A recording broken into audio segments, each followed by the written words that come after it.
मुझे सदन को यह बताते हुए खुशी हो रही है कि हमारे इस अप्रोच तथा सस्टेन्ड टॉक्स के फलस्वरूप चीन के साथ पैंगोंग लेक के नॉर्थ एवं साउथ बैंक पर डिसएंगेजमेंट का समझौता हो गया है। भारत और चीन के बीच में एक नया समझौता हुआ है पैंगोंग झील को लेकर। तो आखिर क्या है वो समझौता, चलिए आपको बताते हैं। भारत और चीन के बीच पैंगोंग झील के उत्तरी और दक्षिणी किनारे पर सेनाओं को पीछे हटाने पर सहमति बन गई है और इस सहमति पर अमल भी शुरू हो गया है। दोनों पक्ष चरणबद्ध तरीके से सेनाओं को पीछे हटाएंगे और इसके बाद ही टकराव की अन्य जगहों पर सेनाएं पीछे हटाने पर बातचीत होगी। आइए आपको विस्तार से समझाते हैं कि पैंगोंग झील पर क्या स्थिति थी और अभी दोनों देशों के बीच क्या समझौता हुआ है।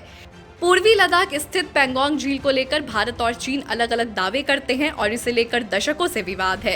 इसके उत्तरी किनारे पर फिंगर्स एरिया है, जहां पहाड़ों और घाटियों की स्थिति हाथ की उंगलियों की तरह है।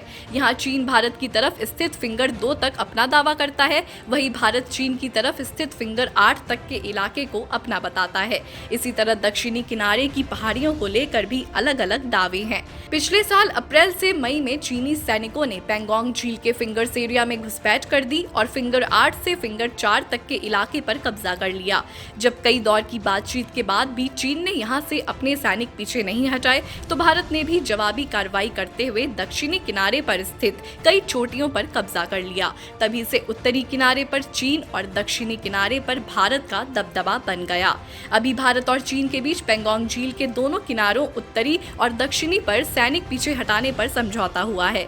इसके तहत दोनों देशों अग्रिम मोर्चे पर खड़े अपने सैनिकों को चरणबद्ध, कोऑर्डिनेटेड और वेरीफाइड तरीके से पीछे हटाएंगे। उत्तरी किनारे पर चीन अपने सैनिकों को फिंगर 8 तक पीछे हटाएगा, वहीं भारत अपने सैनिकों को फिंगर 3 पर स्थित अपनी धन सिंह थापा पोस्ट तक पीछे हटाएगा। दक्षिणी किनारे पर भी इसी तरह सैनिक पीछे हटाएंगे। उम्मीद है कि आपको समझ आ गया होगा कि आखिर ये समझौता क्या था और सिचुएशन क्या थी। ऐसी ही देश और दुनिया के बारे में तमाम खबरों को सबसे पहले पाने के लिए बने रहें हमारे चैनल के साथ।